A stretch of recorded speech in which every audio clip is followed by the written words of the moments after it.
Thanks for listening. Programming like this is made available through your support. Information available at myfaithradio.com.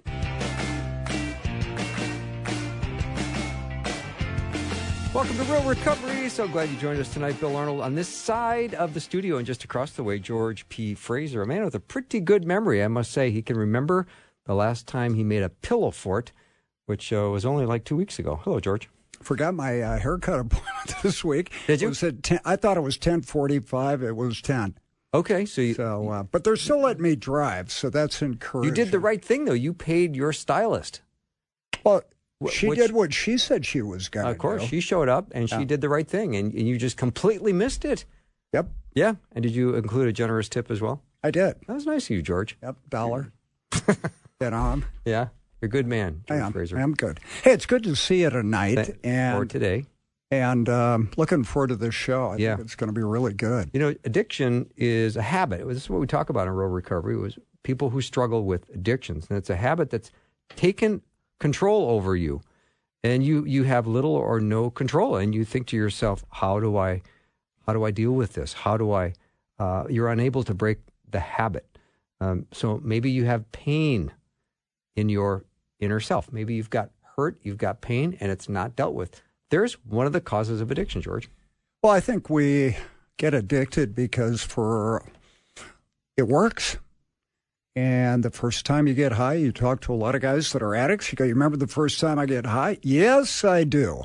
I had that warm feeling, and a lot of people will tell us they felt normal for the first time. I can remember the first time for me, that fourth 16-ounce Colt 45, it was warm. I was 15, and big day that day, and the fourth one went down, and I felt normal for the first time in my life. Okay. Got really sick afterwards because I had a couple more, but I knew that I would be doing that again. Yeah. And what happens is we find the feeling, and then we seek the feeling. And after that, the addiction process goes on its way.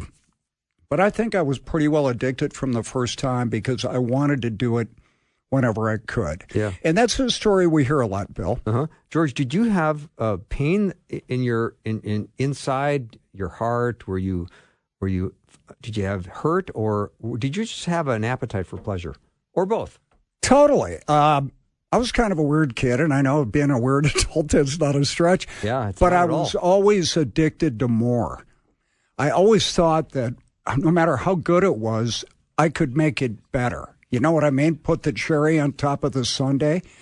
And that got me into a lot of trouble. But I would think I was addicted to sugar, first of all. Get up in the morning, give your kid some hot chocolate with the Captain Crunch, put him in front of the TV. And I liked excitement. Everyday life kind of bored me. And I think for a lot of people, they can have anxiety, pain, mentally, physically, socially anxious. And then the first time they use and they get that nice calm feeling where everything's going to be okay, the addiction is well on its way. Mm-hmm. So sometimes there's pressure from peers or from kids that you're hanging out with, because it starts young. You were 15, right? I was 15, and you're right, Bill. A lot of people way back 30, 40 years ago got hooked on cigarettes because of that, because smoking was cool and it was rebellious, and then you get hooked on nicotine. We had what we called the gateway drugs. As you try them, like cigarettes, marijuana. I remember hearing how bad marijuana was for you and all that, and it didn't really come to fruition that it was bad. We'd laugh. We'd eat a lot, get the giggles, really had a good time hanging with the cool kids. And then that wasn't enough, so we started getting liquor delivered to our house because our mom was in the shower. And if you're smart enough to give the guy a $10 tip, capitalism, always been a big fan, he continues to bring it. And then you go from splitting a case with 4 guys to getting a keg. Sin and addiction mimic each other in that there's tolerance. So if you do 4 one time, you need to go to 6 after a while. And that's why people that we see, Bill, that we have on the show that are sex addicts will do some really risky behavior because it has to be more exciting than it was before, and eventually you get caught. And that's the way it is with sin, too, because I think when you're overusing chemicals, you are sinning, obviously. And then there's a withdrawal. When you stop, you miss it. George, when you look at addictions, we often focus on drugs and alcohol on the show, but you think of gambling or sexual abuse. I know there's people that have chronic shopping issues, or they're dependent on having the boyfriend or the girlfriend. Maybe it's television, money, sugar, nicotine, work, credit. I never got that one though. No, I know you didn't. Credit card spending, overeating. Gambling is a big one because it does that adrenaline surge, Bill. Yep. And we're looking to make something better. And it activates your brain. And we're going to get into that later in the show, how we can use that to build our recovery. That's exciting. Little things like internet use, Facebook, Instagram. Aren't you addicted to your phone? Oh, for sure I am. Yeah. I don't want to be, but I look at it a lot during the day and at night. Right? And you do too. I'm here and I care. Let's talk about it. Don't give me that. No. Seriously. I know I'm addicted to my phone because when I can't find it, I panic. And I think most people listening today, if you question how people could get addicted to something, look at your technology. Is it really hard for you to get through your Bible study before checking the news or checking X or something like that? I know for me it is that I can escalate through it so I can find out how the market's dead. And that stimulation, we need that. And what do you care about the markets? You've got your money in mayonnaise jars underneath your bed. Well, I'm thinking about venturing in. I heard that Apple thing's doing pretty well. Yeah, you're a little late to the game if you think Apple is your ticket. Well, it's fallen like a knife off the table the last couple of days. But I think anything to get us out of our routine that will excite us and reward us and make us be able to relax and celebrate. And I think most people get addicted because it actually works, okay? You have a couple drinks when you get home from work, and it does take the edge off. Okay. And so then you go, well, 3 would be better. And the cycle is set. Mm-hmm. And it's a lot easier to go have 3 cocktails than it is to work out at the gym for an hour. Mm-hmm.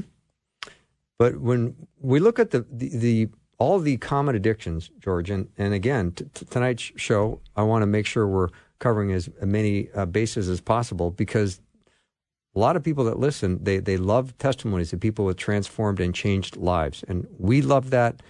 And I know people love hearing those testimonies, but there are plenty of people that have, I think, hidden addictions that they don't think it's a big deal.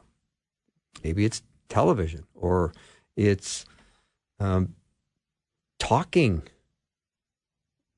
I'm checking the boxes. Church. People who can be addicted to church. Okay, I didn't get that one either. Well, I mean, I've talked to kids that have said, growing up, we did church on, Wednesday night, Friday night, Sunday morning, Sunday night, and then they had all kinds of activity at church, and they felt like they were in over their head. So when I would look at the Diagnostic and Statistical Manual of the American Psychiatric Association for looking at classifications of disease and that, what we always look at is the consequence. And for me, it's what harm is it doing for you? A lot of people can go home and have 2 cocktails when they drink, and that's it, and they're not going to have harm. But some people, they don't get the off button, like George F. here. And that's what we look at, Bill. And I think there can be positive addictions. We look at Dr. Glosser, who worked at the University of Minnesota in the 1970s, wrote a stellar book called Positive Addictions. And there's things that you can do, but we always look at what the harm is. And Bill, I go to the book of James, and it's like we are enticed and carried away by our own lust. Mm-hmm. And I think about fishing, like there's something very attractive there to a fish that he wants, and then he's hooked and carried away and dragged away. And that's how the addiction starts. And it can be shopping, it can be work. But what it does is it becomes a false idol. And we have to go back and go, our hearts are idol factories, right? Yeah, they are. And we have false gods. And I really think the only way you can get addicted is you're trying to get something that you want, you desire, that isn't God-centered. And that's where it starts. And so for Christians, and our lives should be different after we become a Christian, we need to look at, I think all Christians are in recovery, Bill, and we start off talking about addictions and problems. To me, my recovery from cocaine and alcohol is the same as my walk with Jesus. We get to talk about the recovery. And if you're a Christian, you don't have any addiction problems, except maybe being mean to me 1 hour a week. I don't know if there's a program for that. But you walk a hard recovery. Well, thank you, George. I mean, I've been doing that for like my whole life. Right. But do you think that's kept you walking? I mean, the point I'm trying to get at is we have to try at this. Oh, yeah. It's an effort, and it does. Regular, rigorous disciplines, routines, I think it just keeps you a little bit broken, a little bit humble, a little bit available. I mean, you serve with a lot of other men in recovery. You're available, George. So your program is such that you are ready and prepared to help others. Well, thank you. I think the availability is really, I don't have that much going on, but I need to take it seriously. So if I asked you, as somebody going, Bill, you work your recovery as a Christian. Do you still need to do that? Because I hear that all the time about my drug addiction recovery. Do you still have to go to accountability groups? Do you still work the 12 steps? Are you still doing that? So for you, are you still doing it? Do you still have to do that? Or did you kind of get to a point where you can coast? Well, I don't go to recovery groups. But I mean, in your recovery as a Christian. No, you cannot coast. Sure you can. Really? Well, you can, but is it going to work? Oh, no, it's not going to work. Yeah. I don't see a lot of momentum in Christianity. I don't. You can leave a Bible study at 8 o'clock in the morning, and at 8:15, you're honking at some person on the highway, and you don't feel very Christ-like. So what happened to that Bible study and all the benefits of it? Well, I think you got to give yourself some slack. If you're honking on the horn, you could be doing worse things, Adam. So. That's true. But there's no momentum. And I think when we read the Bible, Bill, and it says that every day we have to pick up our cross and deny ourselves, why do I think that doesn't apply to me? That apart from God, I can do nothing. I can do all things through Christ who strengthens me. But why do I go, hey, I'll take it from here? And coming out of church or the Bible study, are great examples of that. Or driving home after doing this show. Yeah. I have to be on constant vigilance so Jesus shows up instead of George. Yeah, right. George, I want to talk a little bit before we go to break on some terms of addiction, because I think we throw terms out, and I don't know if people fully understand. Like when you hear the word insane, where is that? Step 2? Yeah. Or step 1? Well, it's implied in step 2 that the return to sanity. I've never had a problem with insanity because I've been there. No, I'm serious. Yeah. I think any time you go against God's word, that's insanity. I do too. But it's out of control behavior, and that is pretty much doing the same thing over and over, right? And hoping one day you'll get a different result. That's insane. Best definition I've heard on insanity, that one is quite good, is I know this isn't going to work, but I'm going to do it anyway. That's pretty insane. Yep. Yeah, that's pretty insane. Now, would you say that the word drunk, does that apply to all forms of out-of-control behavior? If you hear that word drunk. Hold on. Do you want me to just kill the show by thinking about this? No. Is that a generic term or is that a very specific term? I always think of a guy who had too much to drink that is kind of incapacitated. Okay. All right. But you can be drunk with power. You can. Drunk for money. Yep. Drunk with achievement, drunk with, control, all kinds of things. Those are addictive behaviors. I mean, in Scripture, it talks about do not get drunk with wine, but is it high with the Spirit? Or that's probably my word. Yeah. I get a lot of letters on that. Be filled with the Spirit. I think we can be intoxicated with ourselves. Mm-hmm. And when we come back from the break, that's what we should talk about. Yeah, we should talk definitely, George, about the accountability in the believer's life, because we all have it. Yes, we should. Right. You are listening to... George, what's the name of the show again? Real Recovery. It's on Saturdays and Sundays. Yeah. Depends on where you live. We're all over the country. World. award-winning show. Yes, we've got trophy cases that I've never seen them. Did they? I haven't either, but they're out there. Apparently, Yeah. Apparently. I want to get my trophies in heaven. I got a punt, pass, and kick one, and I know that's you do. it. You got that when you're 9 years old. We're going to take a break. When we come back, lots more real recovery. We're going to talk about accountability in the believer's life. Be right back.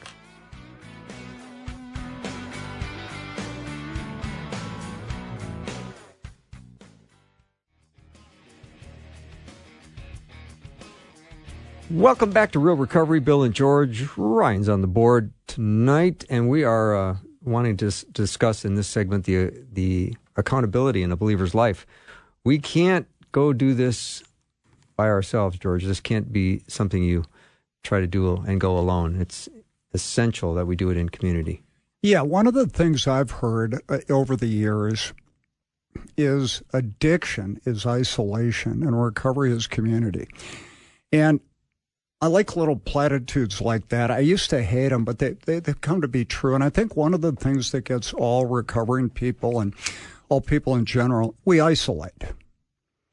And you can be in a crowd of people and isolate. But when you watch like Wild Kingdom, I know you still watch that and you love it. Merle Perkins is your guy. Yeah. The lion that gets the antelope is the antelope that's out of the pack. Right. Sorry. That wandered off. Why am I laughing? I like antelopes. Okay. Yeah. Is it antelope or antelopes? I don't even know.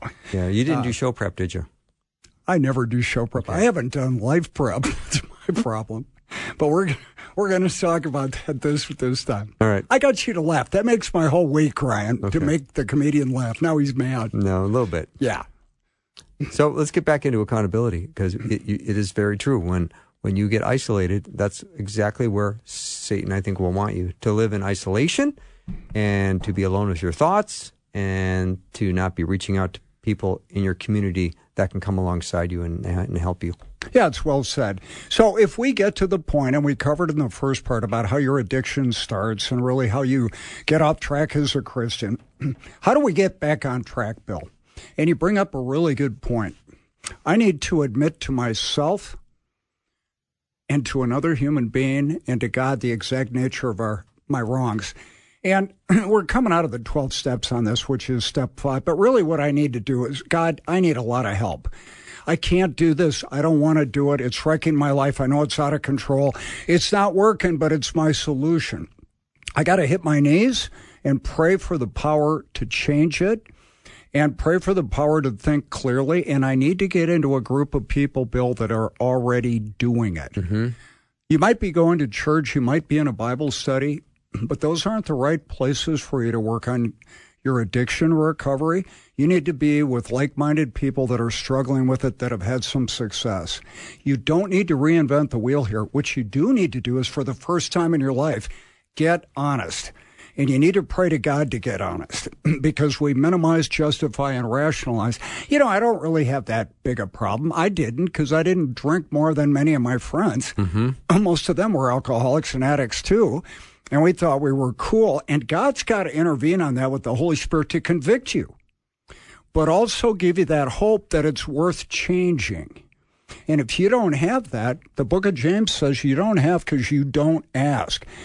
And I really encourage you to try reading the Bible where you see where God is, but also where you are in that, because he's talking to you. I heard Tim Keller, and he's such a favorite of ours on Real Recovery, talking about sometime in your life, you're going to do something that you can't believe you did. And you're going, is my heart really that bad? Mm-hmm. Yeah, reading the Bible. The heart is evil. Who can understand it? And it's like we're shocked when we do that. I really encourage people to read the Bible and act on it as truth, because it is.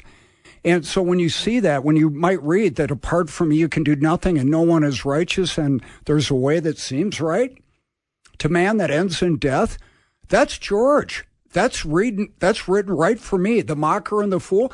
You gave a great lecture about 12 years ago at the Salvation Army about the mockers and fools in Proverbs. Mm-hmm. And I was the director at the time, and I'm sitting in the back. I got paid to listen to Bill Arnold. And I'm thinking, he's talking to the guys, but that's me. I don't like anybody telling me what to do. I want to run my own deal. And that's how I got into recovery, and that's how I got into Christianity. I don't think anybody wants God telling them what to do. Well said, George. I mean, isn't God's will easier to do when it lines up with yours? Yeah. Yeah, it's a good point. Yeah. And so what we're looking at is we're in major trouble. The only one that can save us, and Bill, you talked about this one night many years ago at the Army, about the Titanic, and I think it was in Ireland. Can you talk about that? Yeah, there's a place in Ireland called Queensland. They now call it Cove Ireland, but it was the very, very last stop the Titanic made before its transatlantic voyage. And it dropped off about 19 people, picked up a bunch of mail, and about another 180 to 100 people got on the ship that day. And it was the last time the Titanic was seen. And Cove was so small, Queensland was so small, the Titanic it couldn't get anywhere near the port. The boats would ferry out to the Titanic. But it was a very picturesque moment as I saw the old black and whites and thinking this was the last time that this was seen.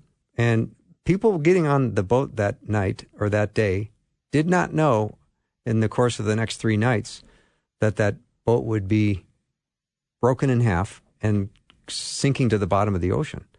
And everyone on that boat, in order to live, would have to be rescued. Now, many died that night, sadly, but the ones that survived because they were rescued. Nobody said, nah, I'm just going to swim to shore. I'm on my own. I'm good. No one. If you were going to live, you had to be rescued. And basically, we're all in open water. And if Jesus doesn't rescue us, we're in trouble. How good is that? Isn't that good? I remember that from several years ago. Well, and it was a message going, yeah, that's what happens to us.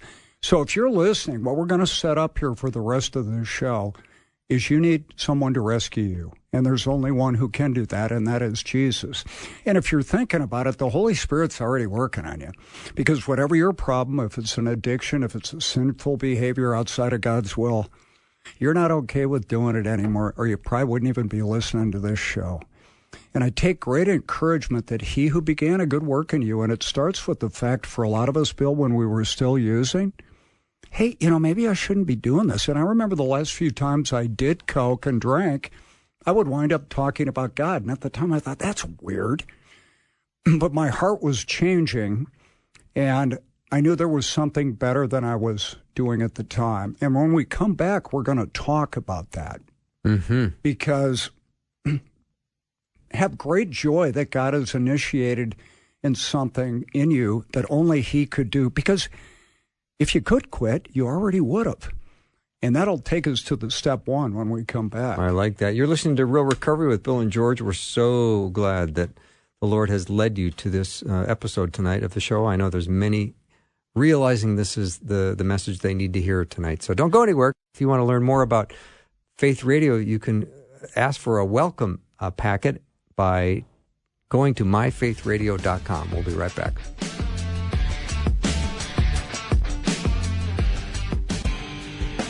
Welcome back to Real Recovery. Bill and George. George, great topic tonight. I appreciate the way you're leading us through this difficult discussion on accountability, because people don't want to do that. They want to do their own, they want their own plan. They don't want anyone telling them what to do. And it doesn't work for a lot of people. And that there's no negotiating with this plan, is there? No, and I feel very hypocritical telling people that they should do what other people tell them to do, because I remember my dad told me when I was in my 20s, if I'd had a few drinks and there was a cop across the street, I'd go over and tell him what I thought about cops. And that's very true, and I'm embarrassed about that, but God changed that for me. And obviously I really respect what they do, and I'm ashamed of how I got to where I was, and I'm grateful that God took me out of it. But I wanted to talk a little bit, Bill, about how people that realize they have a problem, and maybe you're listening to the show because of that, or you know somebody, we kind of want to walk somebody through the process of how you get out of it.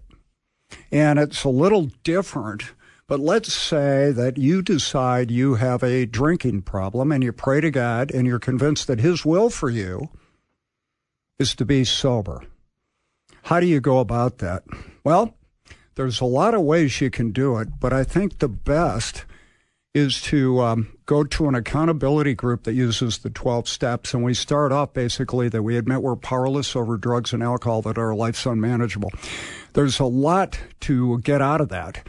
What do you control? Absolutely nothing. God is sovereign. Your next breath comes at the mercy of an all-sovereign God, which takes you to step 2, where you came to believe that a power greater than yourself could restore you to sanity.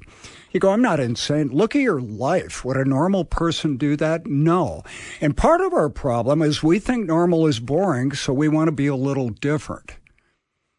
Well, anytime I go against God's will for me, I would say that's insane. The next step is we make a decision to turn our will and our life over to the care of God as we understand him. We understand him to be Jesus because Jesus said, John 14:6, I'm the way, the truth, the life. No one comes to the Father except through the Son. So to recap, the first 3 steps, Bill, I can't do it. He can do it. I'm going to let him do it. We do a moral inventory of our resentment, fears, and sex conduct in 4, and then we admit to God, to ourselves, to another human being, the exact nature of our wrongs. And as a Christian, we get forgiveness for our sins. You look at 1 John 1:9, if we're faithful to confess, he's faithful to forgive us. Then we take our 12-step book down and look at our defects of character. We write down selfishness, pride, ego, lust, greed. And then 7 is we humbly ask him to remove these shortcomings. Then at 8, we make a list of all the persons we had harmed. He came willing to make amends to them all. And 9, and you got to write these down. And there's a connection, Bill, with our brain when we write it down. I know for me, when I want to remember something, which is all the time now, if I write it down, it gets in there better. You make direct amends wherever possible, except when to do so would injure them or others. That's a clause that's over-invoked. Very, very rarely are you going to injure somebody else. Then you've done the work, and now you need to enlarge that, and you continue to take your personal inventory, and when you're wrong, you promptly admit it. And as Dr. Glenn Pickering says, being wrong doesn't mean you're bad. It means you're wrong. So you don't have to rationalize, justify, minimize, and defend yourself. You just go, hey, I'm wrong. How can I make it right? Step 11 is the gold. Sought through prayer and meditation to improve our conscious contact with God, praying only for his will for us and the power to carry that out. Sought through prayer and meditation to improve our conscious contact with God, praying only for knowledge of his will for us and the power to carry that out. A lot of times what we use prayer for is our will for God and get him on board. Then step 12 is having had a spiritual awakening as the result of these steps. If you haven't had a spiritual awakening, do the steps. God will work on your heart. We carried this message to other alcoholics and practice these principles in all our affairs. You say, that's a tall order. It is, but with God, it's doable. On your part, it's not. So I worked as a counselor for a long time. Get guys in. They want to quit drinking. Well, I go to the scripture always, Bill. In Ephesians, it says you have to put off the old and put on to the new. And what I learned after being a counselor for a while in my own recovery, people are trying to do the wrong thing. I was a pitcher in baseball. My release point, my stride, everything can be good. But if the target's wrong, even if I execute perfectly, I'm going to miss. My point on that is this. Make a decision daily to quit drinking, and then you need to build your recovery. And most of my clients, including me, tried to quit drinking. That's an avoidance response. If any man be in Christ, 2 Corinthians 5:17, he's a new creation. So how do you do that? Well, here's how I would suggest you do it. I want you to get honest. Pray to God, give me the power to be honest. I'm not honest. I schmooze. I don't even know who I am. I'm in the book of James, a double-minded man who is unstable in all that he does, tossed about like waves on the ocean. My church guys, I'm this way. My business guys, I'm this way. And my party guys, I'm this way. And you lose your identity. I like to get high. I like to escape. I like to celebrate by using. I like stress reduction. Bill, I like the snappy patter of the locker room with guys, intimacy by insult. And I'm here to tell you, you need to get those things out of your recovery. And I always ask every one of my clients, what do you like about your using? I like the buzz. I like the escape. I like to feel numb. I like to celebrate, stress reduction, da-da-da-da-da. All things you should have in your life. All of them. They're not bad reasons to use. The problem is you're getting them from a counterfeit God that's always going to come up short. So what I think you need to do is write this list down and go, okay, if you're going to meet with George, George is going to say to you, did I just go third person like Herschel Walker? I did. You did. What I would say is, I think you need to get out of your recovery what you were trying to get out of your using. How can you get high? Go work out. Go running, do yoga. You need to expend that energy. How do you escape? Do you read books? Do you watch TV? Do you go to movies? Do you go to plays? What kind of music do you listen to? Do you listen to praise music? Do you listen to classical music? Something that uplifts you. It's mood changing. There's a thing called music therapy at the rehab center I go to. And this lady, Megan, helps guys with that because it gets you in a more godly state of mind. Stress reduction. Okay, that's a big one. I go to, once again, working out, going for a walk, doing something. Number 4, how do you numb out? Well, you do all these things to do it. And what we know from our research is after 18 days of a habit, you create a new habit. And if you want to get the runner's high, which is the endorphins in your brain, do a 60% of your maximum heart rate walk for 42 minutes, and they'll release. So what happens is, and we're going to get a little clinical here, I can't go too far on that, but your pleasure pathways in your brain from using get lit up when you do cocaine, you have drinks, you watch pornography. So you're going to stop the drugs, the pornography, the stimulation. You need to develop new pleasure pathways in your brain. It's called neuroplasticity, easy for me to say. And Bill talks about what fires together, wires together in your brain, and that's neuroplasticity. And how do you develop new pleasure centers in your brain and pathways? You got to go out and do something. And when you're using, all you have to do is pick up the chemical or watch porn, and it's done. You have to try at this. This is the first time in my life I ever tried because my life depended on it. So does your eternal destiny. Jesus says you got to pick up your cross and deny yourself daily.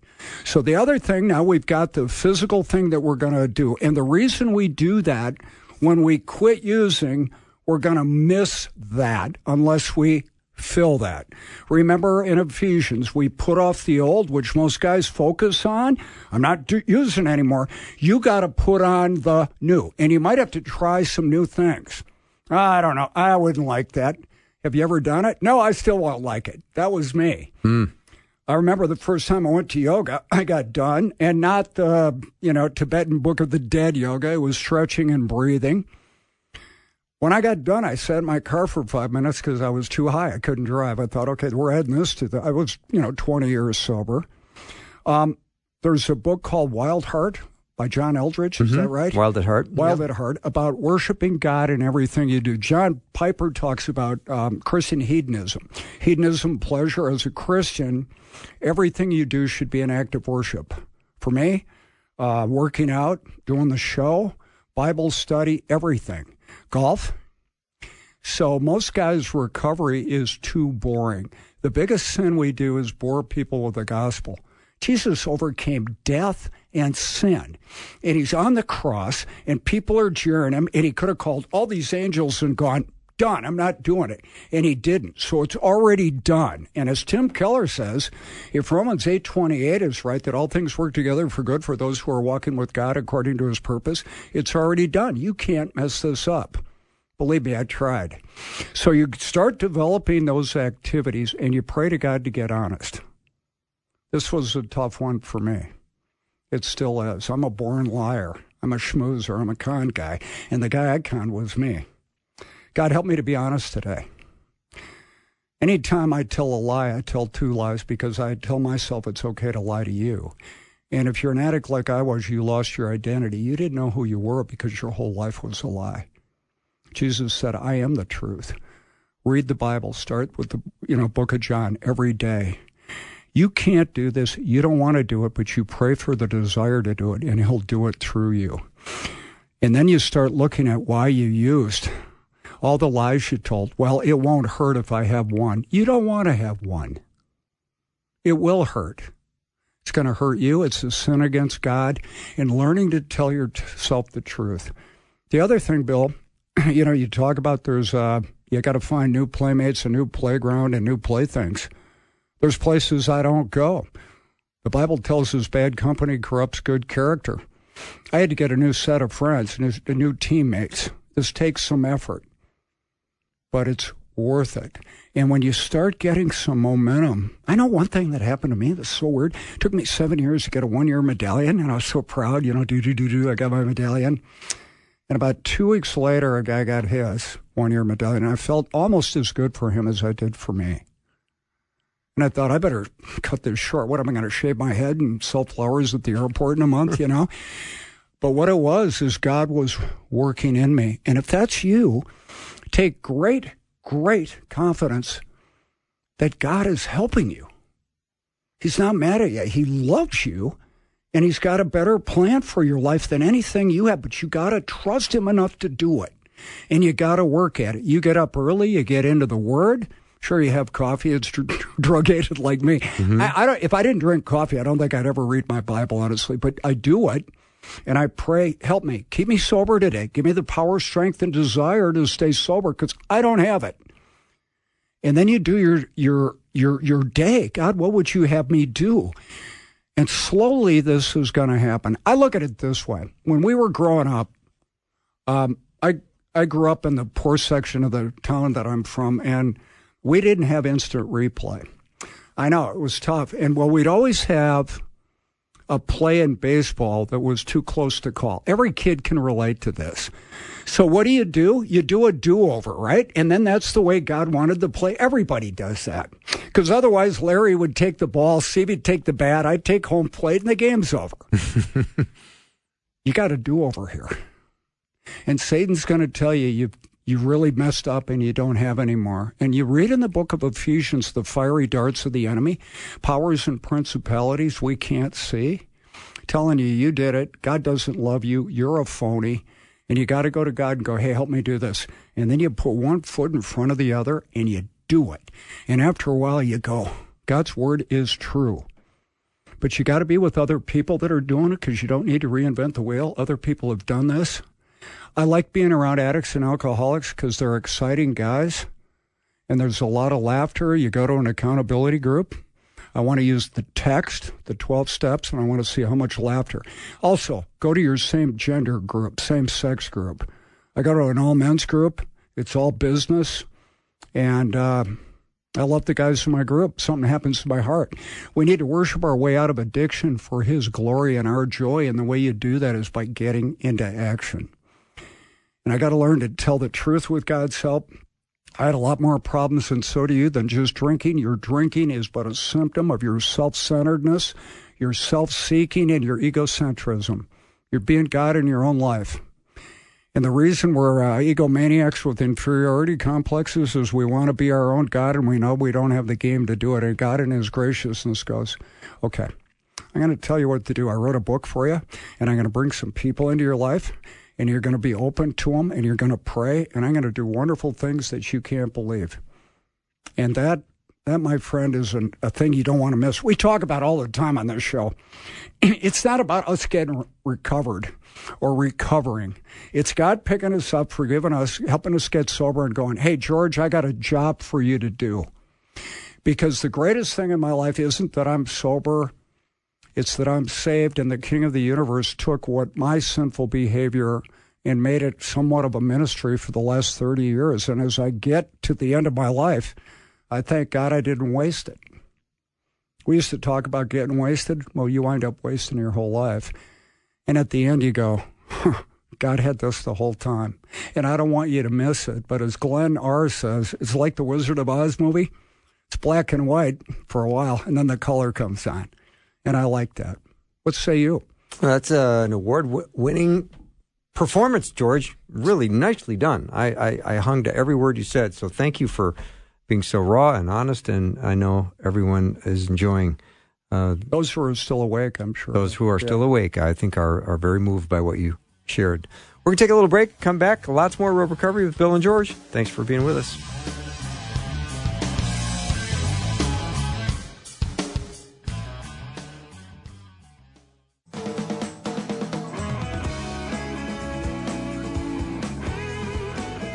Thanks for joining us today on Real Recovery. If you missed any of this, you have to hear it from the beginning because George did an amazing job.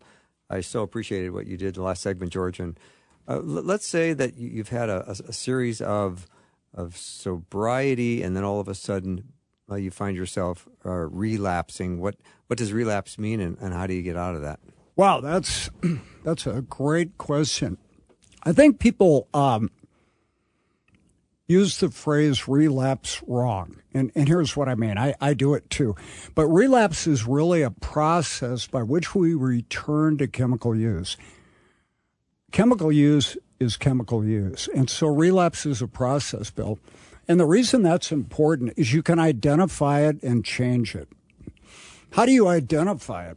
Well, you need to know what your relapse warning signs are, okay? And for a lot of us, it starts with isolation. I miss church.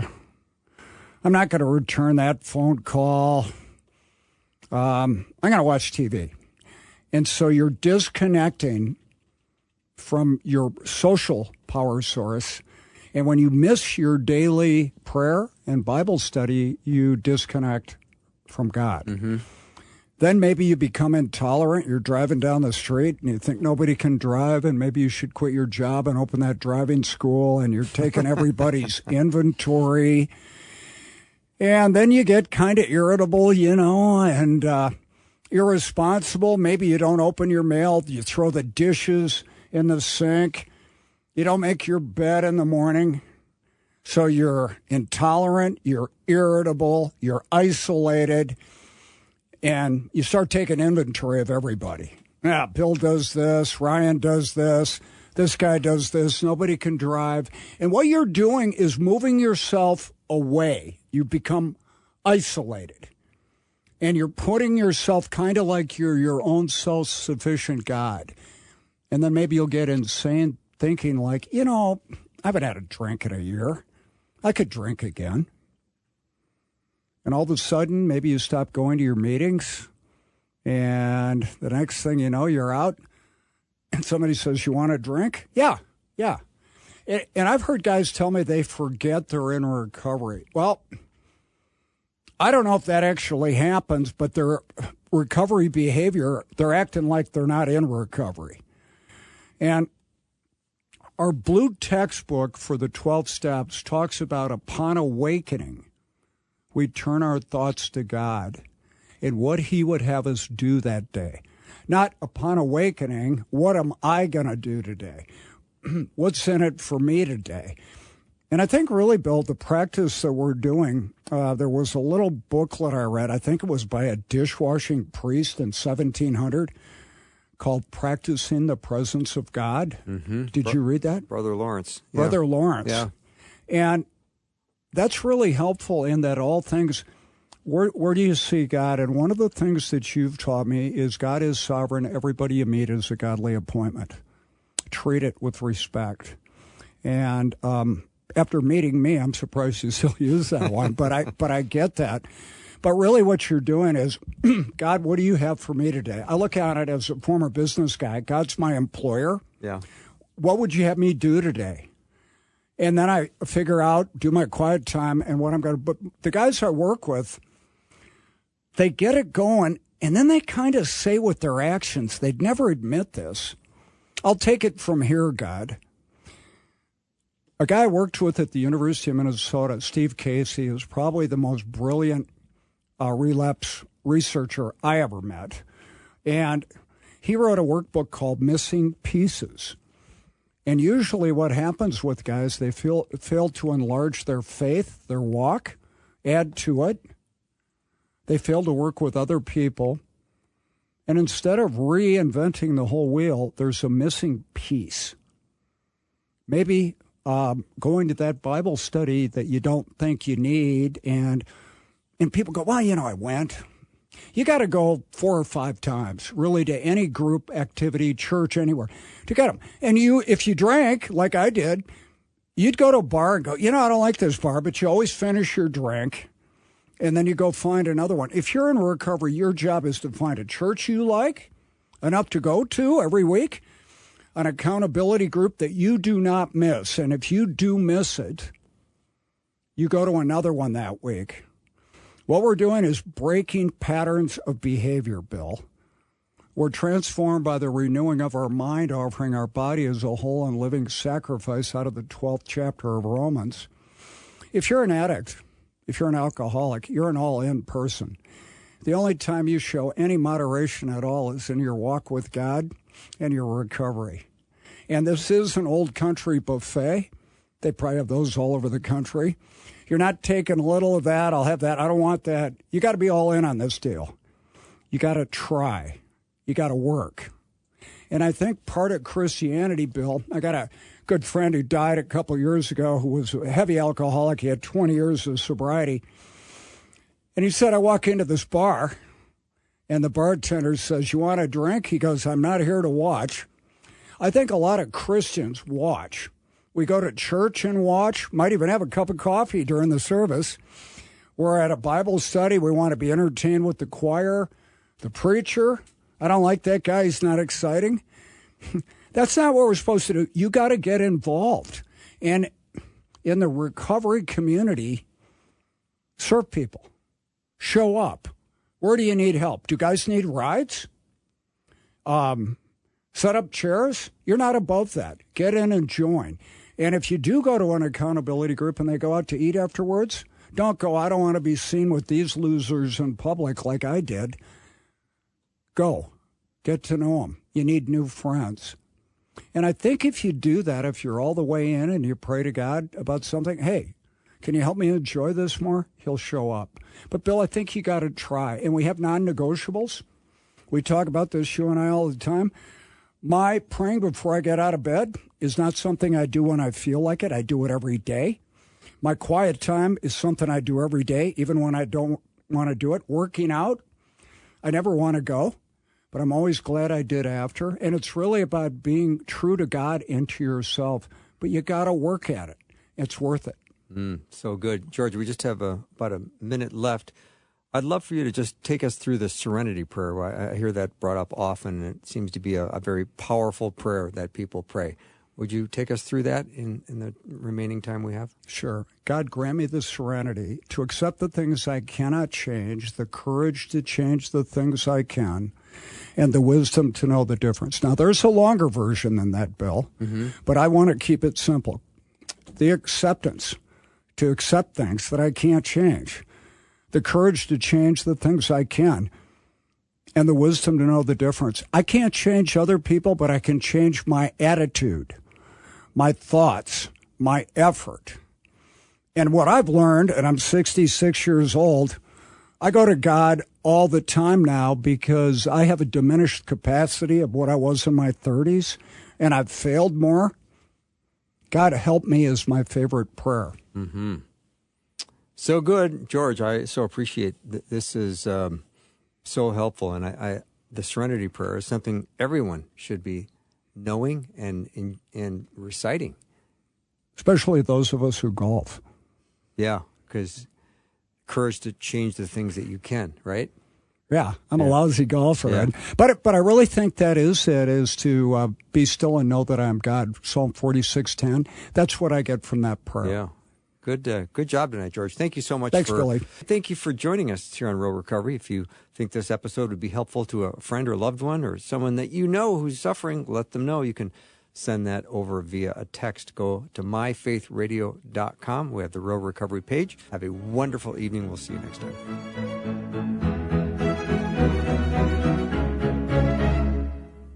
Thanks for listening. Programming like this is made available through your support. Information available at myfaithradio.com.